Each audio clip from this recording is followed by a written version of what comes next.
एक आदमी जंगल में चलते चलते कुछ अजीब देखता है। थोड़ी दूरी पर एक छोटा बच्चा लड़खड़ाते हुए चलता नजर आता है, जैसे किसी ने उसे जानबूझकर रास्ते के किनारे छोड़ दिया हो। हैरानी की बात यह थी कि वो अपने मुंह में कोई अजीब सी चीज चबा रहा था। आदमी को पहले लगा शायद ये उसकी आंखों का धोखा है, इसलिए उसने शहर की ओर लौट जाने का फैसला किया। लेकिन कुछ ही कदम आगे बढ़ते ही उसे एक और बच्चा दिखता है। चारों तरफ कोई और ना होने पर वो सोचता है कि ये बच्चा शायद रेगिस्तान में भटक गया है। वो उसके पास जाकर पूछता है, क्या तुम्हें मदद चाहिए? बच्चा बताता है कि उसे अपने माता पिता का कोई पता नहीं है। जेफ को उस पे तरस आता है और वो उसे शहर ले जाने का सोचता है, लेकिन बच्चा चुपचाप सामने की ओर बढ़ता जाता है। जेफ को लगता है कि वो अकेला और डरा हुआ है, तो वो उसके पीछे पीछे चल पड़ता है। करीब आधे घंटे रेगिस्तान में चलने के बाद वो एक ऐसे इलाके में पहुंचते हैं जहां मोबाइल का नेटवर्क तक नहीं आता, एकदम सुनसान जगह। जेफ बच्चे को रोककर अपनी बची हुई पानी की बोतल से उसे पानी पिलाता है। जेफ को ये पता नहीं था कि यही नेक काम उसके लिए एक डरावने और खौफनाक सफर की शुरुआत बनने वाला है। पानी पीने के बाद जैसे ही जेफ उसे वापस ले जाने की कोशिश करता है, बच्चा अचानक उसका हाथ छुड़ा लेता है। पहले जेफ को लगता है कि बच्चा बस शरारत कर रहा है, लेकिन जब वो अजीब हरकतें करने लगता है तो जेफ सोचता है कि शायद वो मानसिक रूप से ठीक नहीं है। जाते जाते बच्चा एक रहस्यमयी मुस्कान देता है और अंधेरे में गायब हो जाता है। अब अंधेरा घिर चुका है। जेफ वापस घर लौटना चाहता है, लेकिन वो रेगिस्तान में रास्ता भटक जाता है और मोबाइल का सिग्नल भी चला जाता है। थक कर वो एक गुफा ढूंढ लेता है ताकि रात वहीं गुजार सके, लेकिन तभी उसे पास से किसी आवाज के आने का एहसास होता है। डरते डरते वो उस आवाज की दिशा में बढ़ता है और देखता है कि आगे एक घाटी जैसी गहरी खाई है। जब वो और पास जाता है तो पाता है कि नीचे एक घर है जिसमें रोशनी जल रही है और घर के बाहर एक औरत खड़ी है।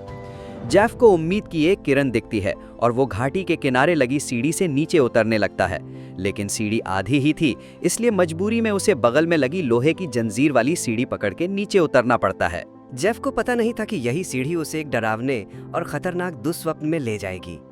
घर के पास पहुंचकर वो कई बार दरवाजा खटखटाता है, लेकिन अंदर से कोई जवाब नहीं आता।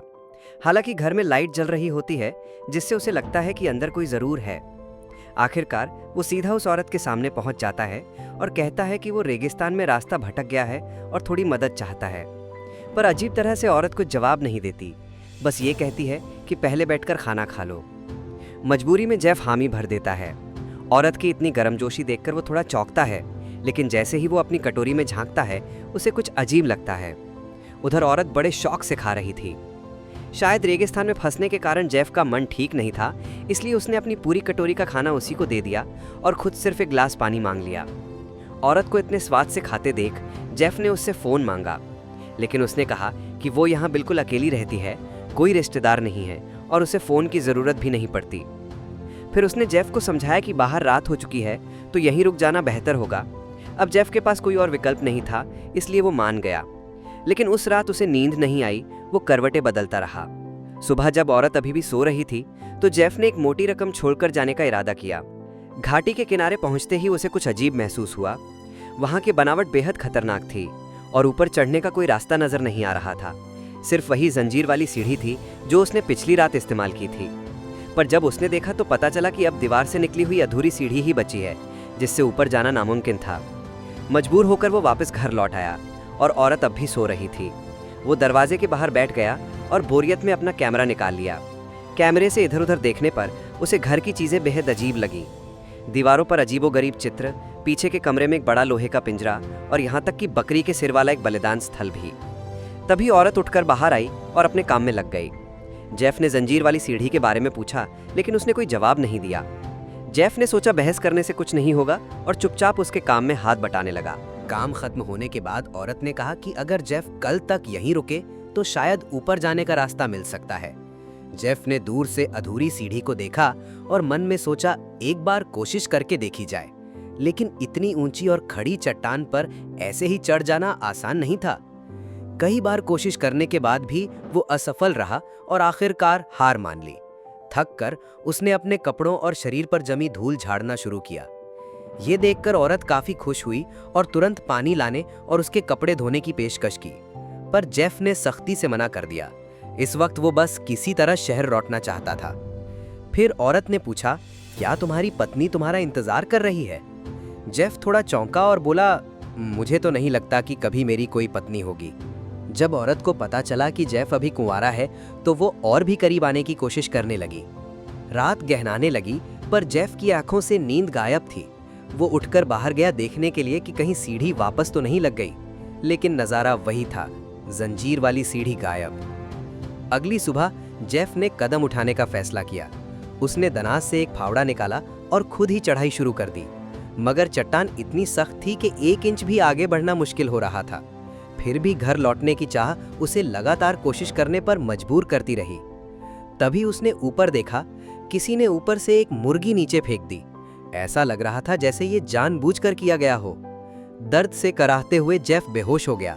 फावड़ा उसकी टांग पर गिरा था, जिससे वो बुरी तरह घायल हो गया।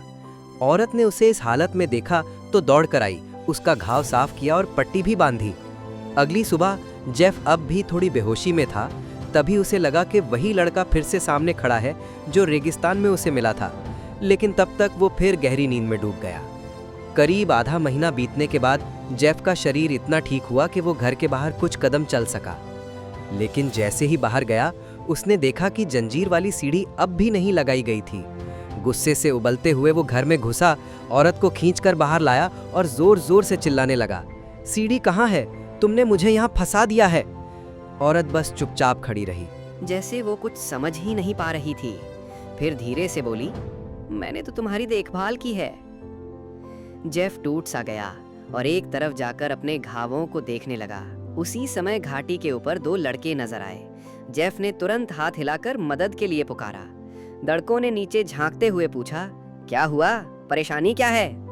जेफ ने झट से जवाब दिया, मैं गलती से यहाँ फंस गया हूँ, कृपया मुझे बाहर निकालो। बाहर निकलते ही मैं तुम्हारा एहसान चुका दूंगा। दोनों लड़के खुश होकर बोले कि वे मदद करेंगे, लेकिन फिलहाल उनके पास कोई रस्सी नहीं है। उन्होंने कहा, हम अभी रस्सी लेकर आते हैं। ये सुनकर जेफ के चेहरे पर उम्मीद लौट आई। वो उन्हें जाते हुए देखता रहा और मन में सोचने लगा कि अब ज्यादा देर नहीं लगेगी, जल्द ही आज़ादी मिल जाएगी। कुछ ही देर बाद ऊपर से एक रस्सी फेंकी गई। लड़कों ने आवाज दी, जल्दी से खुद को बांध लो। जेफ ने सावधानी से अपने शरीर को रस्सी से अच्छी तरह बांध लिया, लेकिन उसे अंदाजा नहीं था कि रस्सी फेंकने वाला लड़का बार बार कसकर बांधने को कह रहा था, पर उसकी आंखों में एक अजीब सी डरावनी चमक थी। कुछ मिनट बाद जेफ को ऊपर खींचना शुरू किया गया। उसके चेहरे पर राहत की मुस्कान थी, मगर रस्सी आधे रास्ते तक भी नहीं पहुंची थी कि अचानक हालात बदल गए। ऊपर के दोनों लड़के गायब हो गए। जेफ ने खुद चढ़ने की कोशिश की, लेकिन अब वो आधे रास्ते में हवा में झूल रहा था। उसके पास बस एक ही तरीका था, अपने हाथों के सहारे ऊपर चढ़ना। मगर तेज धूप और रेगिस्तान की गर्मी ने उसे धीरे धीरे बेहोशी की तरफ धकेल दिया। तभी ऊपर से कोई तरल चीज उस पर गिरी। जेफ हैरान रह गया। वो लड़का ऊपर खड़ा होकर पेशाब कर रहा था। ये उसके लिए सबसे बड़ी बेइज्जती थी। वो अब भी हवा में लटक रहा था और ऊपर के लड़के रस्सी को ऐसे हिला रहे थे जैसे किसी खिलौने के साथ खेल रहे हों। और फिर जेफ ने देखा कि उन्हीं में से एक वही लड़का था जिससे वो रेगिस्तान में मिला था। अब उसे साफ समझ आ गया, ये लड़के किसी गिरोह की तरह हैं, शायद एक परिवार जो यहाँ फंसे लोगों के साथ खेल करते हैं। जेफ हवा में झूलते हुए वो मदद की पुकार लगाता रहा, मगर ऊपर खड़े लड़कों पर कोई असर नहीं हुआ। आखिरकार जब जेफ पूरी तरह टूट गया, तब जाके उन्होंने रस्सी को हिलाना बंद किया। एक जोरदार झटके से जेफ का सिर चट्टान से टकराया और वो बेहोश हो गया। जब होश आया तो रात हो चुकी थी। फिर भी उसने हार नहीं मानी। वो अब भी किसी भी तरह यहां से निकलने का रास्ता खोज रहा था। उसका शरीर अब थकावट से चूर हो चुका था। तभी पीछे से वही महिला आई जिसने पहले उसके घावों की देखभाल की थी। उसने जेफ की हालत देखकर उदासी भरे लहजे में कहा, इतनी कोशिश क्यों कर रहे हो? थोड़ी ताकत बचा कर रखो। जेफ ने तुरंत पूछा, ये लड़के आखिर है कौन? महिला ने शांत स्वर में जवाब दिया, बस कुछ भटके हुए बच्चे हैं जो रेगिस्तान में घूमते रहते हैं। फिर उसने चेतावनी दी, अगर तुमने चैन से नहीं बैठा तो तुम्हारी मुसीबतें और बढ़ जाएंगी। अब जेफ अंदर से पूरी तरह टूट चुका था। उसने आसमान की ओर देखते हुए एक लंबी गहरी चीख मारी। अचानक वे लड़के फिर से खाई के किनारे दिखे और ऊंचाई से जेफ को गुस्से से घूरते रहे। समय बीतता गया। 1 महीने बाद ऐसा लगने लगा जैसे जेफ ने अपनी किस्मत को मान लिया हो। वो अब अक्सर उसी महिला के साथ खाई के भीतर ही रह रहा था। एक दिन महिला ने उसकी फटी हुई आस्तीन देखी तो अलमारी से पुराने मर्दों के कपड़े निकालकर कहा, जो चाहो पहन लो। जेफ ने सोचा कि ये कपड़े आखिर कहाँ से आए होंगे, मगर ज्यादा सोच विचार किए बिना एक कपड़ा पहन लिया। इन दिनों उसने घाटी में सब्जियां उगाने की कोशिश भी शुरू कर दी थी। ऊपर से बच्चे कभी कभी खाने पीने का सामान फेंक देते और जेफ उसे चुपचाप स्वीकार कर लेता, जैसे अब वही उसकी नई जिंदगी हो। शायद शराब और स्नैक्स के कारण एक रात जेफ ने महिला से पूछा, क्या तुमने कभी यहाँ से भागने का नहीं सोचा? महिला ने धीमे स्वर में कहा, यही तो सब कुछ है, सब कुछ यही है। उसके जवाब से जेफ उलझन में पड़ गया। उसी रात दोनों ने जमकर शराब पी, लेकिन अचानक बाहर से अजीब सी आवाजें आने लगीं। जेफ घबराकर पास रखी कुल्हाड़ी उठाता है और लंगड़ाते हुए बाहर की ओर दौड़ता है, मगर बाहर का नजारा देखकर उसकी रूह कांप उठी। वे सभी बच्चे अजीब मेकअप किए हुए पागलों की तरह घाटी में इधर उधर भाग रहे थे। जेफ की आंखों में डर और बेचैनी साफ झलक रही थी, लेकिन कुछ ही पलों में वे बच्चे उस पर टूट पड़े और उसे जमीन पर गिरा दिया और उसका मजाक उड़ाने लगे। उनकी हंसी, उनका पागलपन, उनका उपहास सब मिलकर जेफ को अंदर से पूरी तरह तोड़ गया। वो अंदर भागा और महिला से घबरा कर पूछने लगा, ये सब क्या हो रहा है? ये बच्चे कौन है? तुमने मुझे यहाँ क्यों कैद कर रखा है? लेकिन महिला बस शांत रही, धीरे से बोली, यहाँ कुछ भी गलत नहीं है। मैं चाहती हूँ कि हम दोनों यहीं साथ रहकर पूरी जिंदगी गुजारें। उस रात शराब और अकेलेपन ने उन्हें एक दूसरे के करीब ला दिया। अंधेरे में एक अजीब सा रिश्ता बन गया। सुबह जब जेफ की आंख खुली तो वो महिला उसके पास ही सो रही थी। वो बाहर निकला ताकि थोड़ा सुकून पा सके, पर उसे अंदाजा नहीं था कि पास के खंबे के पास सैकड़ों बोतलों के ढक्कन पड़े थे, शायद उन लोगों के जो यहाँ आकर फिर कभी बाहर नहीं जा पाए। इस सुनसान घाटी में एक और महीना गुजर गया। अब जेफ की लगाई सब्जियों में हरे पत्ते निकलने लगे थे। उन लड़कों में से एक जब उन पत्तों को देखकर खुश हुआ तो उसने जेफ से पूछा, ये तुमने कैसे उगाए? यहीं से जेफ को उम्मीद की एक किरण दिखी। उसने सब्जी उगाने का थोड़ा सा ज्ञान साझा किया और धीरे धीरे लड़के का भरोसा जीत लिया। इनाम के तौर पर वो लड़का उसे एक बोतल कोल्ड ड्रिंक लाने का वादा करता है। जेफ के चेहरे पर हल्की मुस्कान लौट आई। उसे लगा शायद अब भागने का रास्ता खुलने वाला है।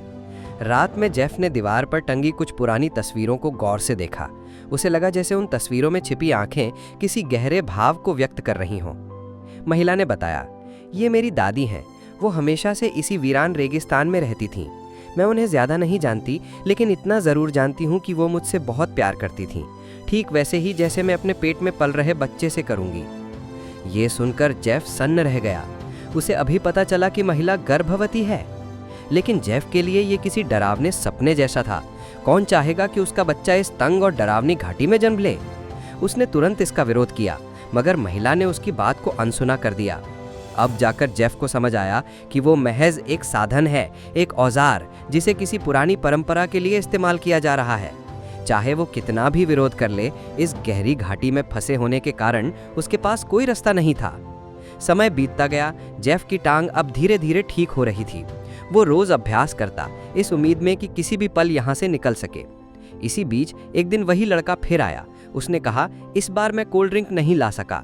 जेफ ने मुस्कुराते हुए जवाब दिया, कोई बात नहीं, कोल्ड ड्रिंक ना सही, मैं तुम्हें सब्जी उगाना सिखाऊंगा। और बाकी जरूरी बातें भी मैं तुम्हें सिखा दूंगा। बस किसी तरह मुझे यहाँ से निकाल दो। हम महिला को भी साथ ले जाएंगे और तीनों मिलकर एक नया सच्चा परिवार बनाएंगे। लड़का थोड़ी देर चुप रहा, पर जेफ की बातों से प्रभावित होकर बोला, मैं कोशिश करूंगा, लेकिन ये आसान नहीं होगा। इतने में लंबे बालों वाला एक और लड़का आया और उसे पकड़कर घाटी के कोने की ओर घसीट ले गया। उस रात जेफ बेहद उत्साहित था। उसने महिला को शहर की रौनक, खुशियों और घूमने की जगहों के बारे में बताया। वो बोला, बस एक बार यहाँ से बाहर चलो, मैं तुम्हें सब कुछ दिखाऊंगा। कुछ पल के लिए महिला भी उसकी बातों में खो गई। जेफ ने अपना कैमरा निकाला और उसे पुरानी तस्वीरें दिखाईं ताकि वो एक नई जिंदगी का सपना देख सके। लेकिन अगली सुबह बाहर से महिला की जोरदार चीख सुनाई दी। जेफ भागकर बाहर आया और सामने का नज़ारा देखकर उसका खून जम गया। वही लड़का जिससे जेफ ने उम्मीदें बांधी थीं, अब घाटी के बीच लटका हुआ था। उसकी सांसें थम चुकी थी। जेफ की आवाज़ गले में अटक गई। वो डर से कांपने लगा। महिला जमीन पर बैठकर रो रही थी। उसी पल जेफ को असली सच्चाई समझ आ गई। ये सारे लड़के इसी घाटी में पैदा हुए थे, इसी अजीब परंपरा में पले बढ़े थे, और इन्हीं ने मिलकर जेफ को यहाँ फंसाया था ताकि वो उनके कबीले की नई पीढ़ी को जन्म दे सके। अलमारी में रखे ढेरों मर्दों के कपड़े और दरवाजे के खंभे पर जड़े शराब की बोतलों के ढक्कन, ये सब इस बात के सबूत थे कि जेफ पहला शिकार नहीं था। दुर्भाग्य से वो उस आखिरी मौके को भी खो चुका था जब उसके पास कुल्हाड़ी थी। अब सच्चाई सामने थी, पर बहुत देर हो चुकी थी। महिला गुस्से में पागल हो चुकी थी और हाथ में लकड़ी का तख्ता लेकर जेफ पर टूट पड़ी। 5 महीने बाद जेफ एक लोहे के पिंजरे में कैद था। उसकी आंखों में होश नहीं था और उसकी जुबान पर सिर्फ पागलपन की बड़बड़ाहट। उसी दिन घाटी के पास एक लड़की घूमते घूमते आई। उसने जेफ की बेचैनी सुनी। पिंजरे की सलाखों के पास आकर जेफ ने धीमी आवाज में मदद की गुहार लगाई। जब लड़की को समझ आया कि जेफ को यहाँ बंदी बनाया गया है, उसने कहा, मैं अभी पुलिस को लेकर आती हूँ। जेफ को पहली बार सच्ची उम्मीद की झलक मिली, मगर ये खुशी ज्यादा देर नहीं टिकी। लड़की को उसी समय वहां मौजूद लड़कों ने पकड़ लिया और जेफ की आंखों के सामने ही उसकी आखिरी उम्मीद का गला घोंट दिया। अब जेफ पूरी तरह टूट चुका था। रात में महिला एक कप लेकर आई। इस बार जेफ ने झुककर उसे मनाने की कोशिश की। मैं मान गया, बस मुझे बाहर निकाल दो। लेकिन महिला का भावहीन चेहरा नहीं बदला। उसने सख्त लहजे में कहा, तू शुरू से बस एक साधन था। हमारे परिवार को कभी बाहरी मर्द की जरूरत नहीं रही। तू जिंदा इसलिए है क्योंकि हमारी परंपरा कहती है कि बच्चा पैदा होने तक पिता को जिंदा रखा जाए। कुछ ही दिनों में महिला को पेट में तेज असहनीय दर्द होने लगा। हालांकि उसे बच्चों को जन्म देने का अनुभव था, लेकिन इस बार की पीड़ा अलग थी। मजबूरी में उसने पिंजरा खोला और जेफ से मदद मांगी। जेफ भी अब कुछ समझ नहीं पा रहा था, फिर भी उसने मदद की। लेकिन जैसे ही वे बच्चे को लेकर घर की ओर लौट रहे थे, दीवार पर लटकी जंजीर वाली सीढ़ी अचानक नीचे गिरा दी गई। जेफ की नज़र उस पर पड़ते ही वो सब कुछ भूल गया और पागलों की तरह दौड़ पड़ा। पीछे महिला दर्द से चिल्लाती रही। जैसे ही जेफ सीढ़ी के पास पहुंचा, उसने ऊपर देखा। वही लड़के चोटी पर खड़े उसका इंतजार कर रहे थे। उसी समय पीछे से बच्चों की मासूम आवाज आई, बच्ची हो गई है। महिला ने एक बेटी को जन्म दिया था। जेफ सब भूल गया, बच निकलने का ख्याल, जंजीर, सीढ़ी। उसकी निगाह बस उस मासूम नवजात पर टिक गई। महिला मुस्कुराई और बोली, अब ये बच्ची मेरी विरासत को आगे बढ़ाएगी। हमारा कबीला कभी खत्म नहीं होगा। जेफ एक पल के लिए सच में सब भूल गया था, लेकिन तभी पीछे से खामोश अंधेरा आया और एक जोरदार वार ने उसका जीवन हमेशा के लिए इस घाटी में खत्म कर दिया। इस तरह जेफ को एक औजार की तरह इस्तेमाल किया गया और अपना काम पूरा करने के बाद वो हमेशा के लिए इस घाटी का हिस्सा बन गया।